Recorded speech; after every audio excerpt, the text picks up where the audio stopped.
Hello दोस्तों, स्वागत है आपके इस नए वीडियो में। बहुत ही बेहतरीन ये वीडियो होने वाला है दोस्तों, क्योंकि हम लोग यहाँ पर आपके प्लेसमेंट एजेंसी बिजनेस में एक्नॉलेजमेंट सेक्शन एक पार्ट होता है उसके बारे पे डिस्कस करने वाले हैं। प्लस यहाँ पर आपको फ्री टेम्पलेट भी मिलने वाला है जिससे आपका काम आसान हो सके।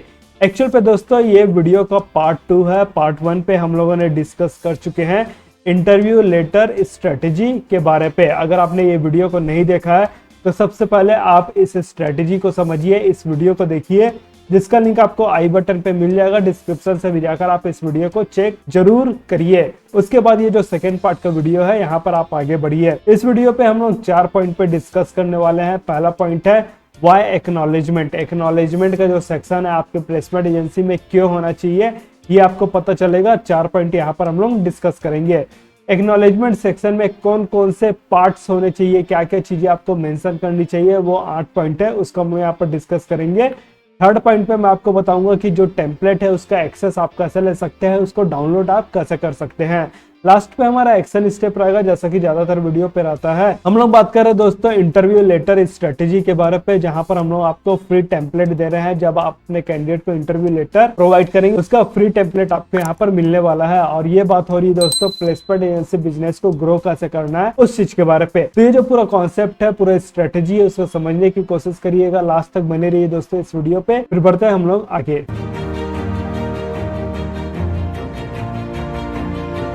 आगे बढ़ने से पहले दोस्तों आपके लिए अपडेट है कि आप हमारे ऑफिशियल व्हाट्सएप चैनल को जरूर फॉलो करिए, जिसका लिंक आपको डिस्क्रिप्शन में मिल जाएगा। यहाँ पर कुछ बिजनेस लर्निंग हो गया, मोटिवेशन हो गया, फिर कुछ न्यू वीडियोस के अपडेट वगैरह हो गए। हमारे लिए इजी रहता है शेयर करना, तो आप हमारे ऑफिशियल व्हाट्सएप चैनल को जरूर से जरूर फॉलो करिए। देखिए दोस्तों, आप प्लेसमेंट एजेंसी बिजनेस पे काम कर रहे हैं, आपको एक्नॉलेजमेंट सेक्शन पे क्यों काम करना चाहिए उससे पहले आपको पता होना चाहिए कि एक्नॉलेजमेंट का मतलब होता क्या है। जब कभी भी आप प्लेसमेंट एजेंसी में काम करते हैं और कैंडिडेट आपके पास आता है, बोलता है मुझे जॉब चाहिए, उस सिचुएशन पे आप कुछ प्रोसेस को फॉलो करते हैं। जैसे कि पहला प्रोसेस हो गया, आप कैंडिडेट का इंटरव्यू लेते हैं कि भाई जॉब किस टाइप का चाहिए, क्या क्या आता है, कितना एजुकेशन है, एक्सपीरियंस है कि नहीं, इस टाइप के बेसिक क्वेश्चन पूछते हैं। अगर आपको लगता है कि इस कैंडिडेट के लायक मेरे पास जॉब अवेलेबल है तो आप इस कैंडिडेट का रजिस्ट्रेशन करवाते हैं। रजिस्ट्रेशन का प्रोसेस होता है, फिर आप इसको इंटरव्यू के लिए लाइन अप करते हैं। तो इंटरव्यू के लिए लाइन अप करने के टाइम आप इसको एक लेटर इशू करते हैं जिसको बोलते हैं इंटरव्यू लेटर। इंटरव्यू लेटर जब उसमें देते हैं तो लास्ट पे आपका एक्नॉलेजमेंट रहता है। इस एक्नॉलेजमेंट को जो भी कैंडिडेट को आप जिस भी कंपनी पे भेजे हैं वहां से वो आपको रिवर्ट करता है। इससे सबसे बड़ा प्रॉफिट आपके पास ये आता है कि आपको कैंडिडेट का फीडबैक पता चलता है। एग्जाम्पल के लिए मान लिया जाए आपने 100 कैंडिडेट को सिंगल मंथ पे इंटरव्यू के लिए लाइन अप किया, उसमें से जरूरी तो नहीं है कि भाई 100 के 100 कैंडिडेट का जॉब लग जाएगा। मान लिया जाए 30 कैंडिडेट का जॉब लग जाता है, बाकी 70 कैंडिडेट का यहाँ पर जॉब नहीं लगता है। इस सिचुएशन में आपको ये जो 70 कैंडिडेट है उनको तो अपना सर्विस प्रोवाइड करना ही पड़ेगा। उसके लिए आप क्या करेंगे, इनका फीडबैक लेंगे। इनका फीडबैक कहाँ से मिलेगा कि जो भी कैंडिडेट को आपने जिस भी कंपनी को भेजा है वो कंपनी आपको फीडबैक देगा। फीडबैक किस फॉर्म पे देगा, उसका एक्नॉलेजमेंट जो आपने सेक्शन बनाया है वहां से आपको फीडबैक मिलेगा। एक बार जब आपको इन 70 कैंडिडेट का फीडबैक मिल जाएगा तो आप इनको नेक्स्ट इंटरव्यू के लिए ट्रेनिंग दे पाएंगे कि भाई कैसे कैसे वहां पर आपको वर्क करना है। और जब नेक्स्ट इंटरव्यू पे आप इनको भेजेंगे तो चांसेस है 70 में से ज्यादा लोगों का यहाँ पर सिलेक्शन हो जाए। इससे सबसे बड़ा प्रॉफिट ये भी रहेगा आपका कि आप यहाँ पर बेस्ट सर्विस प्रोवाइड करेंगे। भले 70 कैंडिडेट का पहले टाइम पे इंटरव्यू पे सिलेक्शन नहीं हुआ, लेकिन दूसरे टाइम में वो आ रहा है तो उसका सिलेक्शन होने का चांसेस यहाँ पर बढ़ जाता है, जिससे आप रिकॉर्ड को बना सकते हैं अपना और रिकॉर्ड को ट्रैक कर सकते हैं कि भाई कौन से कैंडिडेट का कितना सिलेक्शन हुआ है और कौन से कैंडिडेट का कितने बार सिलेक्शन नहीं हो पाया, और सिलेक्शन नहीं हो पाया तो उसके रीजन क्या थे। जब आप रीजन पे काम करेंगे, कैंडिडेट पे वर्क करेंगे, इससे आपका हाई रेट ऑफ सिलेक्शन हो जाएगा। मान लिया जाए कोई कैंडिडेट है C1, उसको आपने इंटरव्यू 1 पे भेजा, उसका सिलेक्शन नहीं हुआ, इंटरव्यू 2 पे भेजा, उसका सिलेक्शन नहीं हुआ, इंटरव्यू 3 पे आपने उसको जब लाइन अप किया वहां पर इसका सिलेक्शन हो जाता है, तो कैंडिडेट को भी लगेगा हाँ भाई पहले बार मेरा सिलेक्शन नहीं हुआ, दूसरे बार नहीं हुआ, लेकिन तीसरे बार इन्होंने मेरा सिलेक्शन अल्टीमेटली करवा के दिया है। तो ये कैंडिडेट आपको रिफरल देगा। रिफरल मतलब अपने दोस्त या रिलेटिव को भी आपके पास लाएगा, और जितने ज्यादा कैंडिडेट आपके पास आएंगे उतना ही बेनिफिट होगा आपके प्लेसमेंट एजेंसी को ग्रो करने के लिए। तो यहाँ पर हाई रेट ऑफ सिलेक्शन हो जाता है कि भाई जो कैंडिडेट का पहले 2 इंटरव्यू पे नहीं हुआ या फिर पहले 1 इंटरव्यू पे नहीं हुआ, तो आगे उसके अदर जो इंटरव्यू होंगे वहां पर सिलेक्शन होने का चांसेस ज्यादा रहेगा। तो ये प्रॉफिट रहता है आपका एक्नॉलेजमेंट सेक्शन का। और रिफरल आ रहा है आपके पास, इसका मतलब हो गया आप अपने प्लेसमेंट एजेंसी में बेस्ट सर्विस प्रोवाइड कर रहे हैं। तो आपको पता चल गया वो दोस्तों कि एक्नॉलेजमेंट सेक्शन आपके लिए क्यों इंपॉर्टेंट रखता है अपने प्लेसमेंट एजेंसी बिजनेस को ग्रो कराने के लिए। अब क्वेश्चन यहाँ पर यह आता है कि एक्नॉलेजमेंट सेक्शन पे मुझे क्या क्या चीजें रखनी चाहिए। तो सबसे पहले आता है name of the company.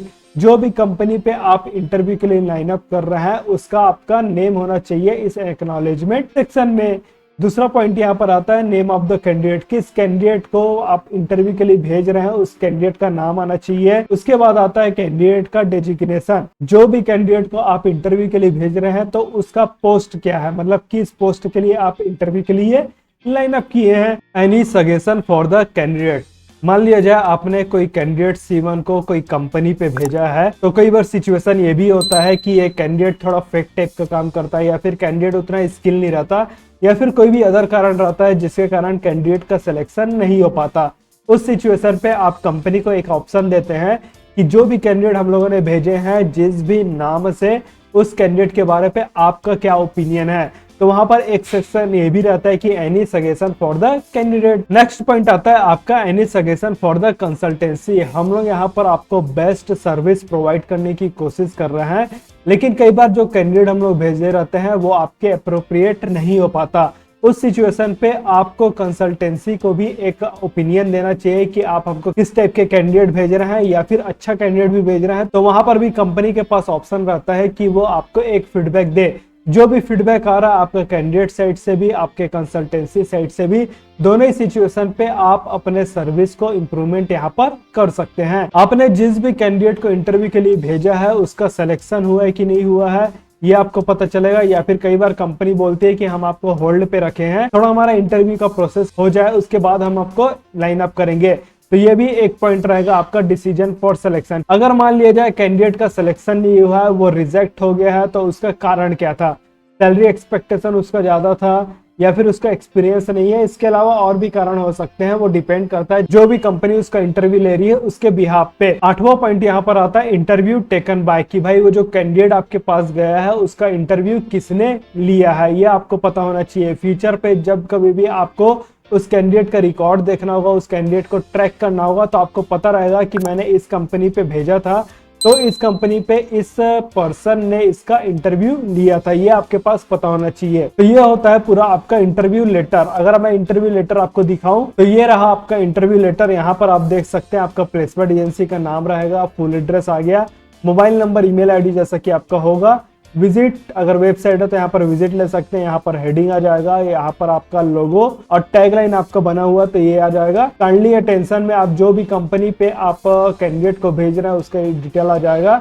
We are line up the candidate with the name of, जो भी कैंडिडेट का नाम वगैरह है वो यहाँ पर मेंशन करेंगे। किस पोस्ट के लिए भेज रहे हैं वो यहाँ पर मेंशन आएगा, और यहाँ पर आपका खत्म हो जाता है इंटरव्यू लेटर, डेट आ जाएगा, और आपका यहाँ पर एथोराइज्ड सिग्नेचर आ जाएगा।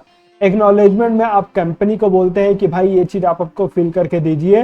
कंपनी का नेम, जो भी कंपनी का नेम रहेगा वो आपका आ जाएगा, कैंडिडेट का नेम, डेजिग्नेशन, किस पोस्ट के लिए अप्लाई किया गया है, suggestion for the candidate, candidate के बारे पे आप कुछ कहना चाहते हैं, कंसल्टेंसी के बारे पे आपका क्या ओपिनियन है, डिसीजन फॉर सिलेक्शन, हुआ है कि नहीं हुआ उसका सिलेक्शन या फिर होल्ड पे रखा गया है, रीजन फॉर रिजेक्शन, कैंडिडेट अगर सेलेक्ट नहीं हो रहा तो उसका रीजन क्या है, कुछ अदर कारण है तो अदर कारण को भी यहाँ पर मेंशन करेगा।